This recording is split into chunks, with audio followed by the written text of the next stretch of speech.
So this receiver on top, Michael Gallup. He's got to read the release. He seemed it inside, which is good, but he's got no pressure from the corner. So he's got soft hands. We call soft hands or soft corner. At that point, you know you can get him going. Now stick your foot in the ground and snap it underneath him right there. If you hit and come back underneath it, that corner's his momentum will carry him, and you'll come right back underneath him. But when his cut, he rolls 4 yards gradually up the field. You know, my wife can cover that route, to be honest with you. It's just a horrendous route. You can't bend on a 7 on tight coverage. You got to be really sharp and tight in the cut and snap it, come underneath that guy. The other option that we had always given our receivers, if you're even, you're leaving. So right there, if you're over the top of that guy, just take off and go. See the quarterback back there? He sees it. He'll see it. And you don't have to stick your hand up or anything. You practice that, of course. But what we used to do, in that situation right there, we'd let him take it high. But we also have on teams that, depending on the personnel, we said, no, don't take it high. Stick your foot in the ground, come out of it. So there's 2 ways of doing that. But you got to win either way. No matter what you do with that, this is just a horrendous route. Ball's thrown on time. He just kind of bends it and runs right into the corner. It's just horrendous receiver play.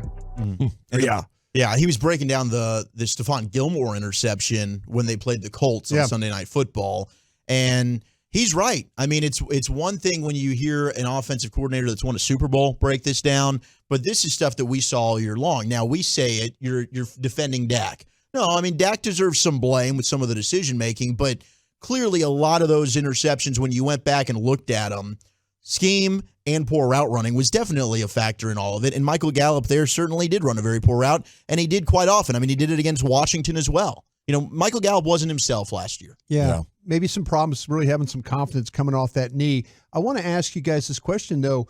Do you think when Dak and Mike McCarthy and the quarterback coach, the new quarterback coach got together and they broke down the interceptions and all that, do you think it was kind of in a way to pump Dak up, that maybe it wasn't your fault all the time here? Was it one of those? Scott Tolzien's the quarterback coach, but do you think this was one of those things to try and get Dak in the right mindset, or do you think this was one of those, bro, you've got to be better at doing this? I'd really like to know that. That's an interesting question, a great theory, Brian. I bet he could draw some confidence from it, but to me, it's more like, well, if Mike Martz is breaking it down like this, I wonder if it's like, sure, not your fault, not your everything. fault, not your fault, your fault. I would also come back and ask Mike Martz, as a quarterback, you got to know your receiver.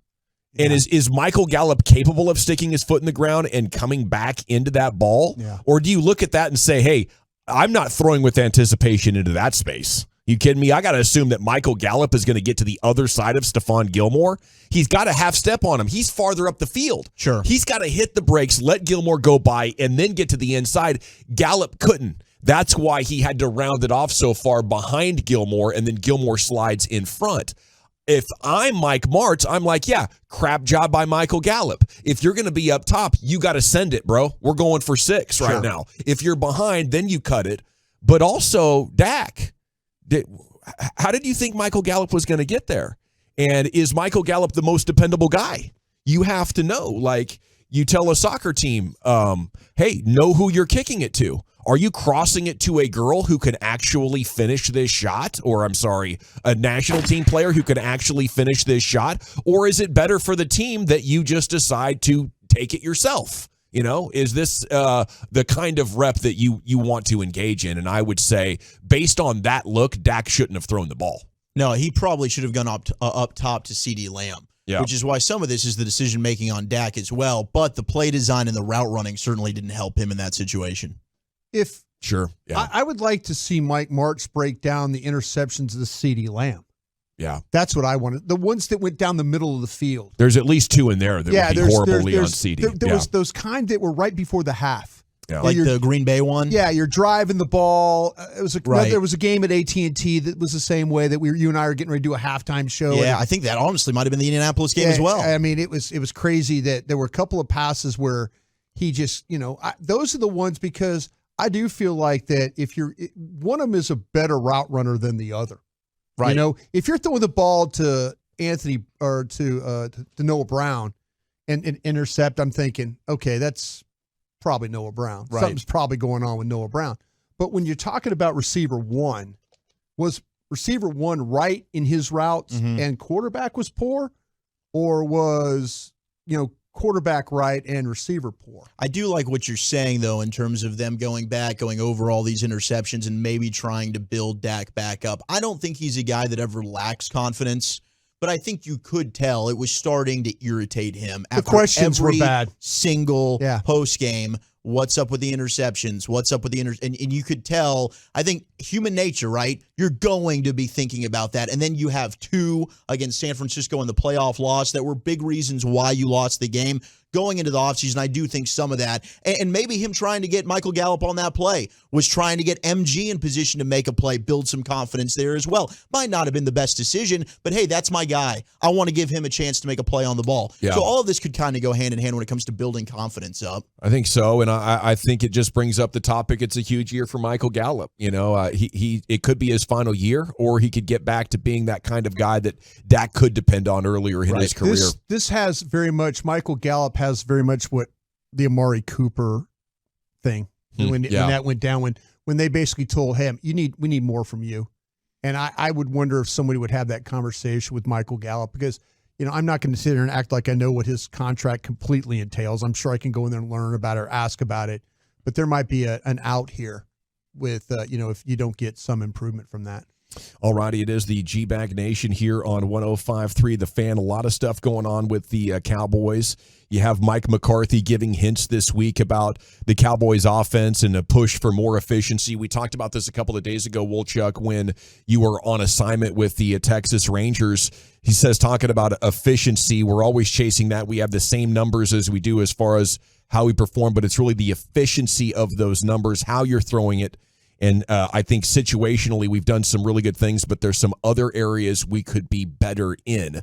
So efficiency is what Mike McCarthy is going to be pushing, I think, now and through the OTAs minicamp and all the way into Oxnard. And for me, how you make that happen, it kind of goes hand in hand with the interceptions, is you give Dak a cleaner pocket. And I think he's going to be able to see down the field. He was victimized by bad luck, I would say, more than other quarterbacks in the NFL this year.